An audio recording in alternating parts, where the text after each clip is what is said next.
Por suerte está acá con nosotros Luis Custodio. ¿Cómo anda? Hola Luis, bienvenido. Bien. Un gusto estar con ustedes. Los datos que divulgó hoy la ministra de Economía, que presentó el Ministerio de Economía y Finanzas a propósito de la situación fiscal y las perspectivas económicas, dejan varios datos que es importante repasar. Primero, una buena cosa que haya un balance anual de estas características, donde se ordene la información, la pasada, la que está cerrada o cerrándose, y las perspectivas que tiene el gobierno de lo que vendrá. Eso ya es una buena cosa. Vamos a ver en perspectiva entonces algunos de los datos que divulgaron hoy los integrantes del equipo económico. Un repaso de la coyuntura en primera instancia que mostró una evolución positiva, sin dudas, en indicadores como el empleo, los salarios, la inversión, el consumo, las exportaciones, la inflación también. Después, un reporte en el plano fiscal. Y por último, perspectivas. Vamos a la primera placa y entramos a partir de este último dato, las perspectivas, a elaborar y evaluar algunas de esas informaciones. Acá miramos detenidamente los indicadores. El Producto Interno Bruto, fíjense ustedes, con un crecimiento que todavía no está cerrado, de 2023, pero que se estima en un 0.3% y un 3.5% para 2024. La inflación, el índice de precios al consumo, que cerró 5.1% en 2023, se apuesta a una baja, aún mayor, 4.9%, aproximándose al centro de la banda, es lo que se busca. El resultado fiscal corriente de 3% negativo va a ser un poquito más amplio, con 3 décimas más. Y el empleo, que creció 18.000 puestos aproximadamente el año pasado, crecerá unos 14.000 en este caso.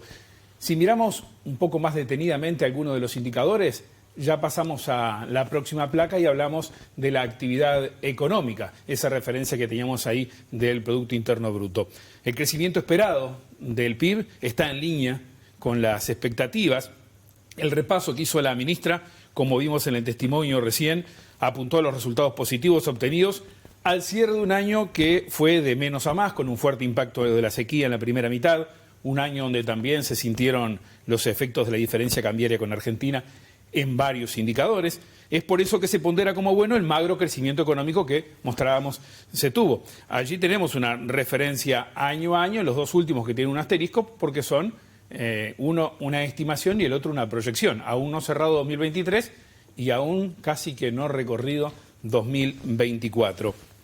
A la derecha abajo, en ese cuadro en rojo, vemos varias proyecciones, porque ya ha superado esos efectos, el crecimiento para 2024, los efectos de los que hablaba, la sequía y el tipo de cambio con Argentina, que bastante se superó, se mira con otro optimismo 2024. Y ahí hay varias proyecciones. Fíjense ustedes, la del gobierno, 3.5%, los analistas del Banco Central, que todavía están por debajo, 3.2%, el Fondo Monetario, el Banco Mundial, CEPAL, algunos organismos internacionales y después otros jugadores del mercado, como pueden ser las calificadoras de riesgo y algunos analistas internacionales, caso de JP Morgan o la unidad de inteligencia de The Economist, así como Euromonitor. La perspectiva del Ministerio de Economía, fíjense ustedes, aparece entre las más optimistas, aunque seguramente las demás puedan ir ajustando poco a poco al alza. Dejamos el Producto Interno Bruto, vamos ahora en la siguiente placa a la inflación, otro de los datos que estuvo sobre la mesa en la jornada de hoy. La placa que sigue nos muestra precisamente que 2023 fue un muy buen año para el índice de precios al consumo. La gráfica lo refleja por primera vez en mucho tiempo dentro del rango objetivo del Banco Central, que es esa línea horizontal roja que tiene un escalón porque ahí bajó el techo.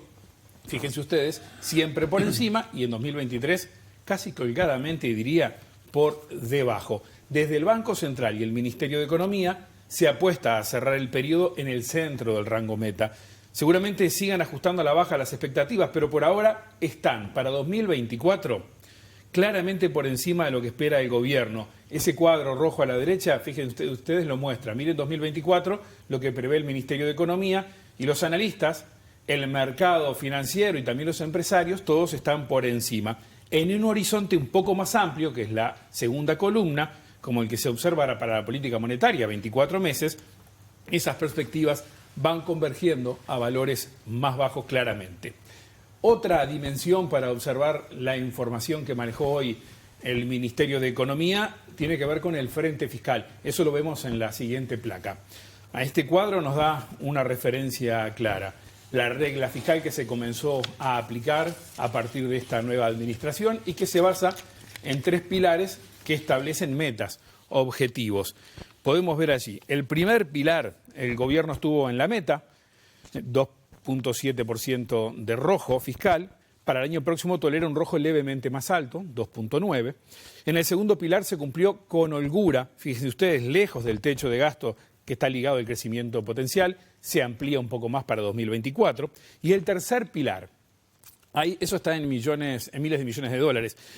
Hay que hacer la salvedad que se cumplió, sí, con la meta, con un endeudamiento por debajo del tope previsto, pero ese tope fue modificado en su momento a pedido del Ministerio de Economía en momentos de la sequía y demás, pasando de unos 2.200 millones de dólares, si se hubiera mantenido se superaba, fíjense ustedes, ahí hay 2.424 millones, y pasó a 2.860 que vemos en el cuadro. Va a ser un poco menos amplio para 2024 de acuerdo con la meta. Con estos resultados, la regla fiscal por 4º año consecutivo se cumplió desde que existe, desde que la aplica este gobierno. Y esto contribuyó, entre otras cosas, al mantenimiento del grado inversor y a que Uruguay esté en términos históricos en cuanto a la baja del nivel de riesgo país. Antes hablábamos, de todos modos, de la corrección al alza del rojo fiscal observado de 3 a 3,3%. Eso era esperado por varios analistas que, más allá del cumplimiento de la meta en cuanto al déficit estructural, que luego vamos a poder observar, califican el déficit consolidado del sector público como una luz amarilla a tender.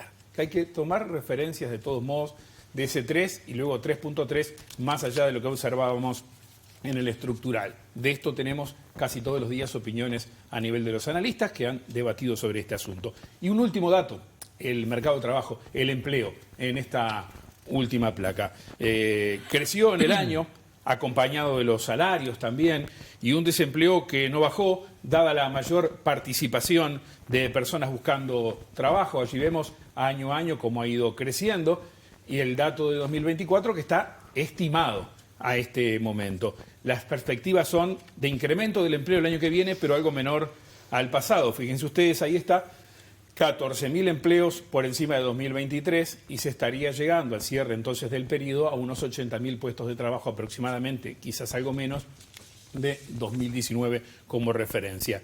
Todo esto de cara a un 2024 con un rebote económico sin dudas, ya sin la sequía que nos pese, con algunas incertidumbres a nivel internacional que sin dudas existen, con una región que nos genera algunas dudas y todavía está por verse cómo influye.